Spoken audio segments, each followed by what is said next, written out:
Patricia clock की जिंदगी की हकीकी कहानी, अरबपति से कंगाल होने तक। कहते हैं कि दौलत हाथ का मैल होती है। आज ये लक्ष्मी अगर आपके पास है तो कल किसी और के पास जा सकती है। इस कहावत को इस हकीकत से तकवीत मिलती है कि पूरी दुनिया में शोहरत पाने वाले बहुत से मशहूर व मारूफ अरबपति अफराद को अपनी ज़िंदगी के किसी न किसी मरहले पर खुद को या फिर अपनी कंपनी को दिवालिया करार देना पड़ा। दौलत में खेलने वाले ये अफराद कंगाल क्यों हुए, उसकी बहुत सारी वजूहात हो सकती हैं। मसलन माशी कसाद बाजारी, गैर दानिशमंदाना सरमायाकारी और बड़े पैमाने पर जालसाजी भी उन्हें अर्श से फर्श तक ला सकती है। पैट्रिशिया क्लॉक की ज़िंदगी की कहानी एक ऐसी कहानी लगती है जिस पर अलमिया फिल्में बनाई जा सकती हैं।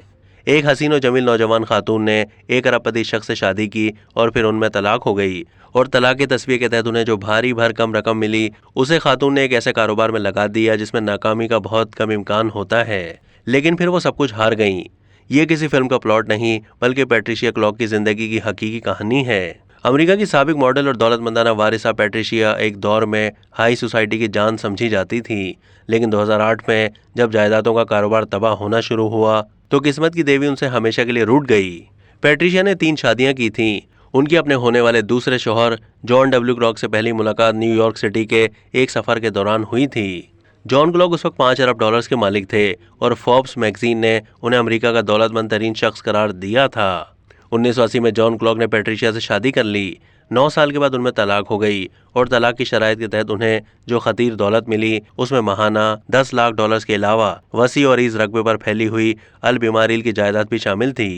23,000 मुरब्बा फीट रकबे पर तामीर शुदा महल नुमा ये हवेली वर्जीनिया के दही इलाके में वाक़ थी, जहां से तीसरे अमरीकी सदर थॉमस जेफरसन की जायदाद भी ज़्यादा फासले पर नहीं है। लेकिन फिर यही जायदाद पैट्रिशिया क्लॉक के उरूज का सबब बनने के बाद उन्हें इससे महरूम करने का भी बाइस बन गई। उन्होंने अपनी इस जायदाद को मुनाफा बख्श कारोबार का जरिया बनाने की कोशिश करते हुए अपने तीसरे शौहर विलियम बिल मोसिस के ताउन से अल बीमारियल के करीब 960 एकड़ अराजी पर अंगूर का बाग और शराब तैयार करने का कारखाना लगाया। शुरू में उन्हें कुछ कामयाबी मिली क्योंकि यहाँ तैयार होने वाली शराब मुल्क की अहम समाजी और सियासी शख्सियात में मकबूल हो रही थी। यहाँ तक कि साबिक अमेरिकी सदर बिल क्लिंटन की बेटी चेल्सी की शादी में भी क्लॉक स्टेट वाइनरी की तैयार करदा शराब पेश की गई थी। तहाँ बाद में उन्होंने कई ऐसे शोबों में सरमायाकारी की जहाँ किस्मत ने उनका साथ नहीं दिया। पैट्रिशिया ने अल बीमारिल की जायदाद की तज़ीन और आराइश पर भी भारी रकम खर्च की, लेकिन फिर हाउसिंग मार्केट क्रैश कर गई। सन 2011 में डोनाल्ड ट्रंप ने बहुत सस्ते दामों अल बीमारिल वाइनरी खरीद ली। 3 साल पहले पैट्रिशिया ने अपनी इस जायदाद के लिए $10 करोड़ का मुतालबा किया था, लेकिन ट्रंप सिर्फ $65 लाख की अदायगी करके इसके मालिक बन गए, क्योंकि पैट्रिशिया बैंक ऑफ अमेरिका से लिए गए कर्जे अदा करने के काबिल नहीं रही थी और इस अदम अदायगी पर बैंक ने यह जायदाद जब्त कर ली थी।